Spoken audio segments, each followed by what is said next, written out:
Casos de dengue voltam a subir no estado e Uberlândia tem 20 mortes confirmadas. Convencer o morador de que ele é parte desse controle, de que o criadouro está dentro da casa. Justiça nega liberdade a 2 dos vereadores presos em operações do GAECO em Uberlândia. Trincheira da BR-365 será concluída até ano que vem. Mas e as outras obras? Sem recurso para todas as obras, DENIT e Ministério Público Federal decidiram que a trincheira do Taiamã será obra prioritária. Requisitados, mototaxistas lutam para que sua profissão seja regulamentada. 5 de novembro de 2019. Pode vir que o Band Cidade já começou. Boa noite, obrigado pela sua companhia. Nós começamos o Band Cidade falando de um velho problema, mas que ainda persiste, a dengue. Novos números indicam que o índice de casos prováveis em Minas Gerais subiu. Uberlândia segue como cidade com maior incidência da doença na região e em Patos de Minas as mortes foram para 5. A imagem foi feita por um morador do bairro Santa Maria, em Uberlândia, que está preocupado com o foco de dengue na piscina da casa vizinha. O flagrante mostra a realidade de um problema presente em todas as regiões da cidade. Segundo o último Lira, 84% dos focos de dengue em Uberlândia estão nas casas, locais muitas vezes de difícil acesso dos agentes das zoonoses. O ralo hoje contempla aí 18,5% de todos os focos positivos, está dentro da casa.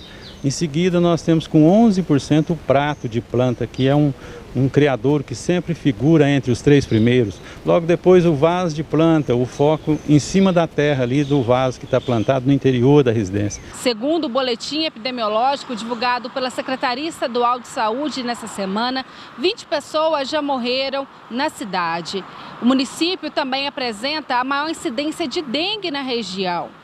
Até o momento, já foram 31.859 casos prováveis. A segunda cidade da região com maior registro de mortes devido à dengue é Patos de Minas, onde só neste ano 5 pessoas já morreram. Mesma quantidade registrada em João Pinheiro. Já Uberaba, Patrocínio, Frutal, São Gotardo e Vazante tiveram 2 mortes por dengue neste ano. Araguari, Estrela do Sul, Ibiá, Ituiutaba, Monte Carmelo, Paracatu, Rio Paranaíba, Sacramento e Tupaciguara registraram 1 morte. Acredito que nós precisamos buscar, em tudo isso que se faz, a forma para convencer o morador de que ele é parte desse controle, de que o criadouro está dentro da casa, no peridomiciliar e muitas vezes dentro da própria casa. Em todo o estado já são 94 óbitos que permanecem em investigação e 484.624 casos prováveis até o momento. Pois é, só no mês de outubro, aliás, foi o pior mês de outubro da série histórica da medição dos casos de dengue, foram quase 1.300 confirmados em todo o estado de Minas. Dá para brincar com dengue não, gente. A Justiça negou os pedidos de habeas corpus feitos por 2 vereadores presos em operações do GAECO nos últimos dias aqui em Uberlândia. Ao vivo, Adailson Oliveira traz mais detalhes. Adailson, o que a Justiça acabou alegando para negar esses pedidos? Boa noite, Vitor. Olha, a situação não está nada fácil para os vereadores Alexandre Nogueira e Juliano Modesto. Ambos entraram com pedidos de habeas corpus no Tribunal de Justiça e foram negados. Nós temos aqui o caso de Alexandre Nogueira. Ele recebeu a negativa da 6ª Câmara Criminal recentemente. Já Modesto, com a negativa do Tribunal de Justiça, decidiu então entrar com habeas corpus no Superior Tribunal de Justiça. O ministro Sebastião Reis Júnior nem acatou, nem recebeu. Disse que como houve a negativa em 2º grau, não cabia ele entrar com habeas corpus no tribunal, no Superior Tribunal de Justiça. Por isso, agora, esse processo fica esperando aí, já que os advogados devem entrar com o novo habeas corpus. O 3º vereador preso aqui em Uberlândia está cumprindo prisão domiciliar, enquanto se recupera aí de um procedimento cirúrgico. Lembrando que os 3 vereadores foram presos acusados de desvio de recursos em um esquema aí que retirava dinheiro do transporte escolar aqui de Uberlândia. Volta com você. Tá certo, Adailson. Mais um desdobramento nesse caso envolvendo vereadores. Boa noite para você. O Conselho de Pastores aqui de Uberlândia promoveu um encontro hoje com o comando do 10º Batalhão da PM para discutir ações da segurança pública na cidade. Mesmo sabendo que esses números estão longe do ideal, todos comemoraram os avanços no combate à criminalidade. Um bem-servido café da manhã, oferecido pela Primeira Igreja Batista Nacional de Uberlândia, no bairro Osvaldo, marcou o encontro que reuniu líderes de várias igrejas evangélicas representadas pelo COMPAS, o Conselho de Pastores de Uberlândia. Dentre os assuntos em pauta, a proposta de parceria entre a corporação e a comunidade representada pelo COMPAS para ações preventivas de combate à violência, que o presidente do Conselho, por sinal, considera de caráter fundamental, até mesmo como expressão de fé da comunidade envolvida. Quando nós amamos, quando nós cuidamos do outro, nós estamos dando um sinal também de que o outro é importante para nós. A igreja, ela ensina isso, ela prega isso, e nós queremos viver isso agora de uma forma mais prática. Não só o amor de palavras, mas o amor em ação também. Cada um cuidando do outro para que tenhamos uma vida tranquila, melhor. O comandante do 17º Batalhão da PM se emocionou com o convite e com a apresentação feita pelos pastores, e deu a resposta aos líderes do COMPAS com números e ações contabilizadas positivamente nas estatísticas do batalhão, principalmente no que se refere à redução dos chamados crimes violentos na área de abrangência da unidade. O tenente-coronel Wesley Rodrigues elogiou a iniciativa do COMPAS e afirmou que segurança pública se faz mesmo com a participação da comunidade. Acionar o 181 para passar informações relevantes para que a Polícia Militar possa verificar e também interagir com a comunidade no sentido da gente transmitir e transferir toda a segurança que a gente tem condições de ofertar como prestação de serviço.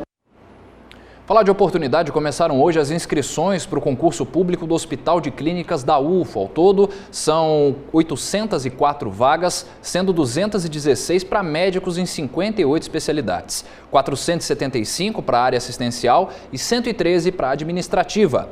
As inscrições custam de R$ 80 a R$ 120, dependendo do nível de instrução que cada cargo exige, e seguem abertas até o dia 10 de dezembro no site vunesp.com.br.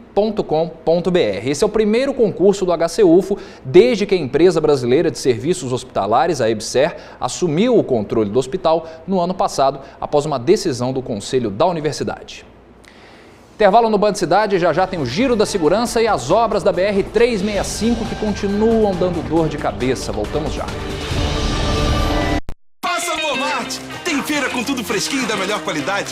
Tá demais! Batata quilo 1,30 nos nossos cartões. Ovo branco com 30 unidades 6,67 nos nossos cartões. Maçã Fuji quilo ou uva vermelha bandeja 3,16 nos nossos cartões. Ah, gente, isso é que é feira de verdade. Frango inteiro quilo 2,90 nos nossos cartões. Todos os azeites com 50% de desconto na segunda unidade. Feira com preço baixo e tudo fresquinho? Passa no Walmart! Aqui no Gigante dos Pisos, até o estoque é gigante e tudo à pronta entrega. E para começar as ofertas, tem cimento 50 quilos a partir de R$ 14,90 no dinheiro. Ainda tem esse porcelanato Munari acetinado 90 por 90 da Eliane a partir de R$ 49,90. E esses lindos detalhes da marca Ceusa a partir de R$ 54,90. Você já sabe, comprar lá fora é jogar dinheiro fora. Gigante dos Pisos, Floriano Peixoto com Moarama. O Geraldo poderia ter contratado um pintor, ter pedido ajuda a uma decoradora, ter tirado suas dúvidas com um vendedor, ter optado por produtos de boa qualidade e até mesmo ter escolhido cores personalizadas. Tudo isso ele encontraria no Império das Tintas, mas infelizmente ele fez a escolha errada, não é mesmo, Geraldo? Não faça como ele, procure quem realmente entende do assunto. Império das Tintas, as cores da sua vida. Um prato digno de MasterChef tem que ser saboroso, equilibrado, ter ingredientes naturais e de qualidade. Ah, e tem que agradar os mais rigorosos paladares. E se tudo isso coubesse em um pote gelado?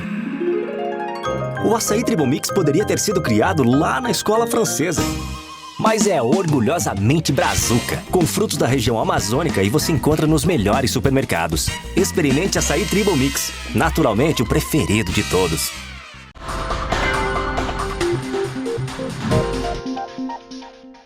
Band Cidade de volta com uma boa notícia para os servidores públicos do Estado. A Comissão de Administração Pública da Assembleia de Minas aprovou nessa tarde que o governo antecipe 4,5 bilhões de reais em recursos da exploração do nióbio para que seja pago o 13º salário do funcionalismo. A matéria agora precisa ser aprovada em outra comissão, a de Fiscalização Financeira e Orçamentária da LMG, antes de ir a plenário. A base do governo Romeu Zema estima que o projeto seja aprovado em segundo turno por todos os deputados até o dia 14 de novembro. O Executivo planeja pagar o 13º, se tudo der certo, se for aprovado certinho, em uma parcela única no dia 21 de dezembro. A Procuradoria-Geral da República em Uberlândia garantiu que as obras da trincheira do Taiamã, na BR-365, estão dentro do cronograma e não vão parar. Mas 2 obras na mesma rodovia não têm previsão de recurso. A obra da trincheira do Taiamã, na BR-365, tem a previsão de entrega para dezembro de 2020. 26% da construção já foram concluídos. E esse cronograma vai garantir o término no tempo do contrato. Os números foram apresentados pelo Procurador da República, Leonardo Macedo. Ele visitou a obra nesta terça-feira e ouviu dos engenheiros os detalhes da construção. O andamento no papel, a evolução, a gente está sempre a par disso. Mas é importante a gente ver em loco, né, o que está acontecendo. Na BR-365, na entrada de Uberlândia, tem um bloco de obras com 3 projetos. A trincheira do Taiamã, que tem em caixa 25 milhões de reais, recurso suficiente para concluir a obra, e o trevo Oswaldo de Oliveira e o viaduto Chico do Rivalino, que terão as obras paralisadas por falta de dinheiro. Segundo o Ministério Público Federal, com pouco recurso, o jeito foi escolher apenas uma obra. Sem recurso para todas as obras, DENIT e Ministério Público Federal decidiram que a trincheira do Taiamã será a obra prioritária. Aqui tem dinheiro e por enquanto não vai parar. Aqui também passa um grande fluxo de veículos entrando e saindo de Uberlândia pela BR-365. Além disso, tem a travessia dos moradores que sai do Taiamã para o bairro Luizotti de Freitas. Tem um risco, a segurança viária. Nessa trincheira do Taiamã, a ideia é que o tráfego pesado da rodovia passe por baixo e o tráfego local vai passar por cima. É como se fosse aquela trincheira da Matinha, né? Então a ideia é que a gente conclua essa obra aqui para a população ter tranquilidade, para poder trafegar por aqui. A construção do viaduto Chico do Rivalino ainda precisa terminar as obras de arte e a pavimentação. E precisa de dinheiro para demolir o viaduto e reconstruí-lo. Enquanto isso, o trânsito fica prejudicado sem poder usar as vias. Como a obra tem durado muitos anos, não falta reclamação. Tá nós para pagar, daqui uns dias arrebenta tudo. O dinheiro sai nas nossas costas. Vai fazer o quê? Não é não? Pois é, a 365 é o retrato de uma boa parte do Brasil. Libera as obras, mas cadê o dinheiro para terminar? Seguimos de olho. Agora, na segurança pública, a gente vai ao vivo para Uberaba, porque lá um prisioneiro que estava internado na UPA do Mirante fugiu, mesmo escoltado. Marília Maier, que história foi essa? Boa noite.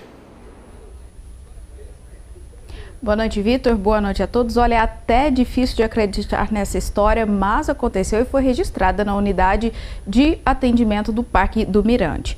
Um criminoso estava internado na unidade desde o dia 30 de outubro, sob escolta de 2 agentes penitenciários. Na segunda-feira, ele pediu para ir ao banheiro, entrou no cômodo, ligou o chuveiro e fugiu pela janela. Esse homem tem 25 anos e estava preso desde o dia 13 de outubro.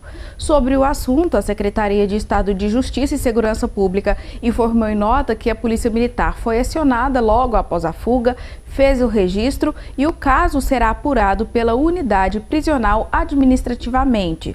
Já a FUNEPO, que é a administradora da unidade de pronto atendimento do Parque do Mirante, em nota destacou que é uma ocorrência extremamente atípica desde que assumiu a gestão das unidades em 2017 e reforçou que todo o esquema de segurança dos presos que vão para atendimento médico é de responsabilidade dos agentes do sistema prisional e os funcionários da UPA são responsáveis apenas pelo atendimento de saúde. Volto com você, Vitor. Que história. Boa noite para você, Marília. Mais informações da segurança pública, vamos girar a informação pela região. O motorista de uma caminhonete de 47 anos morreu atropelado no acostamento da MG 354 em Presidente Olegário. Ele teria estacionado à beira da estrada para verificar problemas mecânicos quando um motociclista em alta velocidade não viu o homem e o atingiu em cheio. O condutor da moto foi socorrido e levado ao hospital. Em Uberaba, um foragido da justiça foi capturado pela polícia após se envolver em um acidente de trânsito. Ele atingiu um carro estacionado ao ser fechado por um outro automóvel. Ao ser levado ao Hospital de Clínicas da UFTM, a PM constatou que havia um mandado de prisão contra ele, que segue internado sob escolta policial. 4 pés de maconha foram apreendidos em uma casa no Vila Marielza, zona leste de Uberlândia. Junto das plantas foram encontradas 5 buchas de maconha, uma balança e filme PVC usado para embalar a droga. 3 pessoas foram presas, entre elas o dono da casa, suspeitas de usar o ponto para vender drogas. Uma imagem das redes sociais flagrou um carro pegando fogo em Uberlândia. Ele foi roubado no bairro Santa Mônica, enquanto o dono estava em uma quadra de esportes. A polícia agora procura imagens de câmeras de segurança de comércios e residências da região para identificar os criminosos. Já em Tuiutaba, um carro roubado no domingo no centro da cidade foi visto dentro do córrego São José. Não foram encontradas vítimas no interior do veículo e o dono se encarregou da retirada do automóvel do local. Hoje completam-se 4 anos de uma das maiores tragédias da história de Minas, o rompimento da barragem do Fundão em Mariana. Já há algum tempo, a maior parte das obras de reassentamento das comunidades atingidas pelo mar de lama ainda está em fase inicial e outras nem começaram. A população atingida diz que ainda não foi indenizada e o Ministério Público reclama que falta assistência técnica para as famílias reclamarem melhor os seus direitos. O Novo Bento fica a 9 quilômetros de Mariana e vai ocupar uma área de 398 hectares. Aproximadamente 25% do terreno vão ser destinados a ocupações urbanas e de preservação ambiental. Estão previstas 230 casas e 10 imóveis públicos, como escola, posto de saúde e ginásio poliesportivo.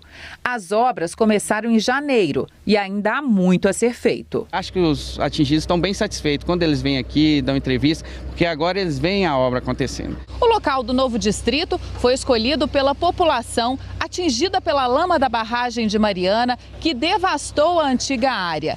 Aqui, cada casa estará em um lote de 250 metros quadrados e terá um projeto especificamente feito para ela. A ideia é respeitar características das antigas moradias e definir a estrutura das casas com as famílias. Mas, até agora, apenas 35% do planejamento foram concluídos. Paracatu de Baixo foi o segundo distrito atingido pelo mar de rejeitos da barragem de Fundão. Por isso, dezenas de famílias terão de reconstruir suas vidas aqui. A licença ambiental foi concluída em agosto deste ano e em pouco mais de 3 meses, a reserva já dá lugar às ações de reassentamento. 96 hectares são destinados à construção do povoado. A execução das obras esbarra na burocracia da liberação de alvarás pela Prefeitura de Mariana. E, no caso de Paracatu, a situação é ainda pior que em Bento. Apenas 20% das obras estão encaminhadas. Não adianta eu executar o projeto, eu preciso que ele seja aprovado, que eu tenha um alvará, isto é, uma autorização por parte do governo para que eu possa iniciar a construção das casas. O prazo de entrega dos reassentamentos estabelecido pela Justiça é agosto do ano que vem, mas as expectativas não são das melhores. 4 anos após o rompimento da barragem de Fundão, apenas 5% das indenizações devidas aos cerca de 3 mil atingidos em Mariana foram pagos pela Renova, mantida pela Vale para reparar os danos causados pelos rejeitos. A Renova é controlada pela Vale e pela BHP, ou seja, é o criminoso, né? Quem cometeu esse ato criminoso, que diz em campo quem vai receber indenização e quem não vai receber e quanto vai receber. O rompimento da barragem devastou Bento Rodrigues, Paracatu de Baixo e boa parte de Gesteira, em Barra Longa, onde as obras sequer começaram. 19 pessoas morreram.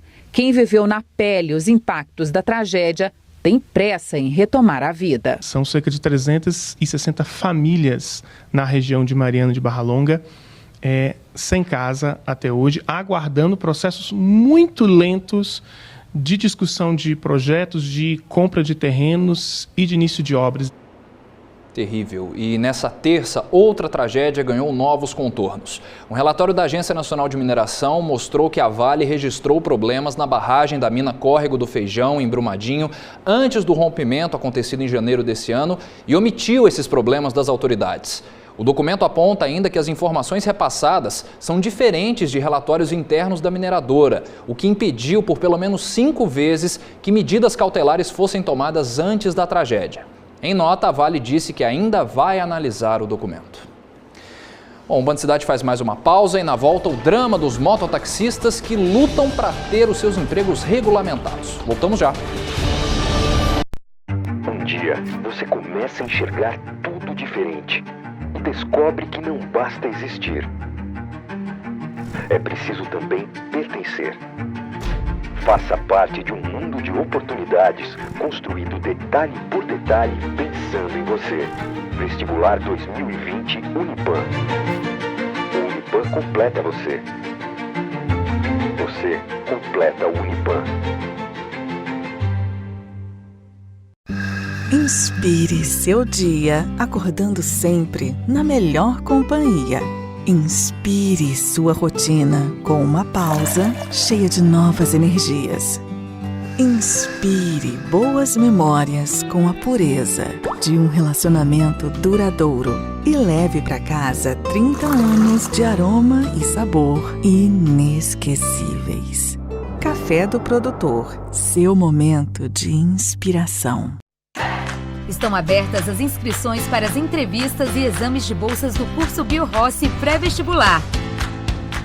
Bolsas de até 100%.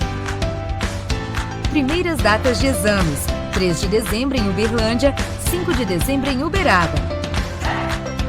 Inscrições e mais informações pelo WhatsApp 349-9207-8287.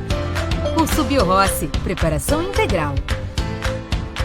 Jornal Band Cidade. Oferecimento: Casa da Homenagem. Brindes, gráfica e personalização. 3214-9040. Colégio Batista Mineiro. Educação de verdade. O que seu filho vai aprender hoje?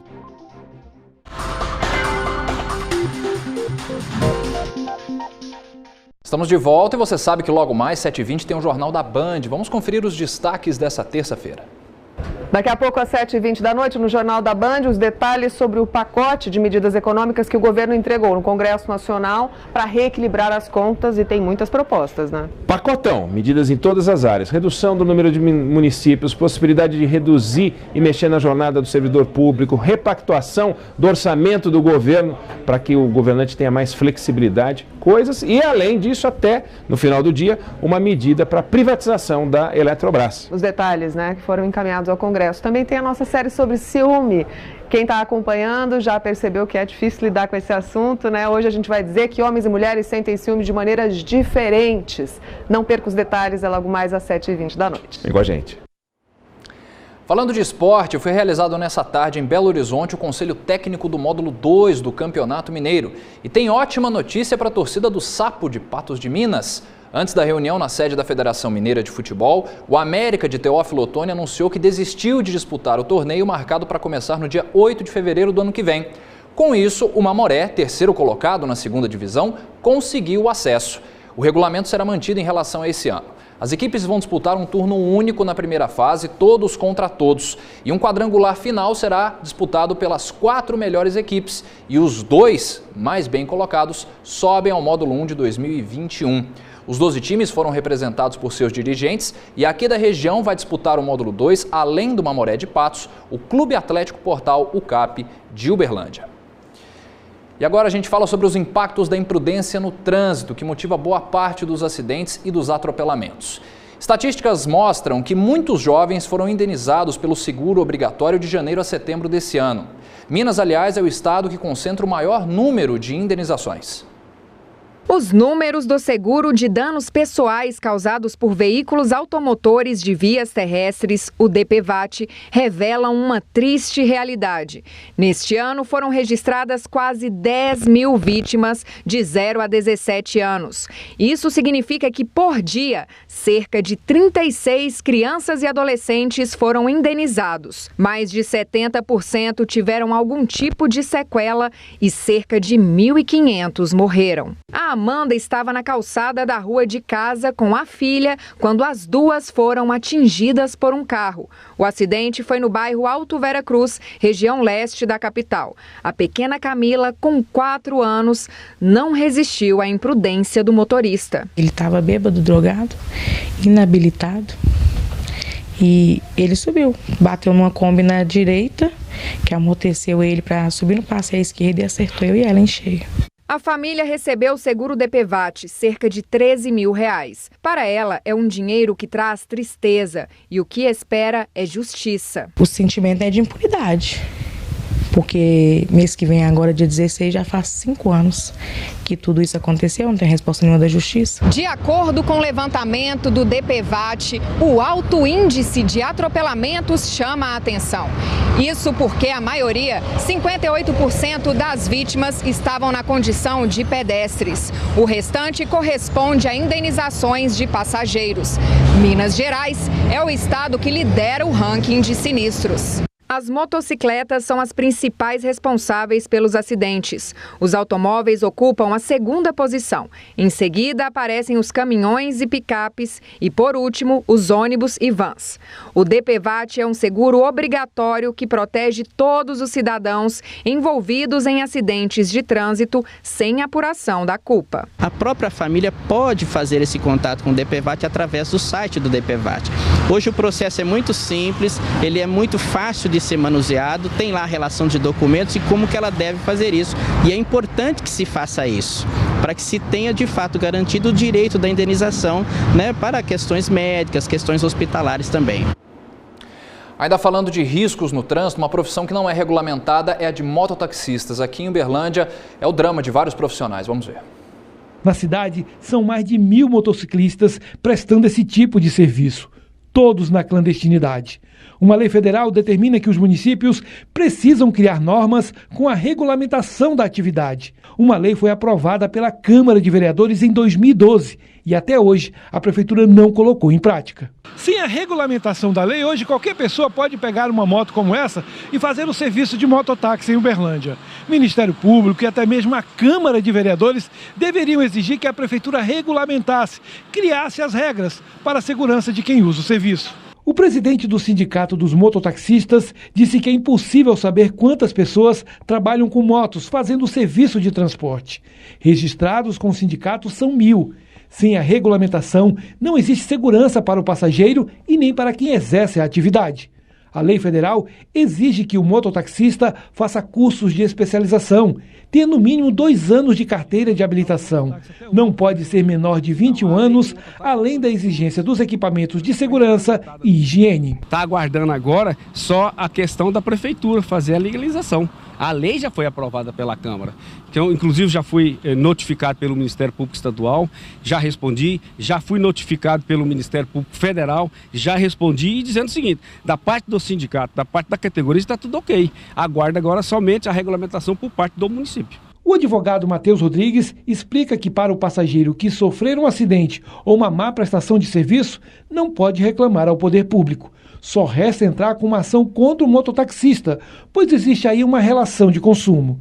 Se a moto não estiver com a documentação em dia, não dá nem para usar o pagamento do seguro obrigatório. A responsabilidade civil que é imputada nesses casos, ela exige o nexo de causalidade entre o prestador de serviço e o dano causado à pessoa que tomou essa prestação de serviço. Então, em caso de algum acidente, a pessoa vai procurar demandar contra o prestador de serviço, seja ele empresa ou pessoa física, e tentar buscar a reparação do dano contra essa pessoa. O Ministério Público também pode atuar com ações junto à Justiça, exigindo que a Prefeitura regulamente o serviço, que hoje pode ser considerado clandestino. Para quem usa o serviço, resta torcer para que nada aconteça enquanto estiver na garupa da moto. É necessário regularizar sim. É uma forma de trabalho digno também, né? Então, com regularização, bom para todos. Terminou o Band Cidade dessa terça, eu volto amanhã. Fique bem, até lá.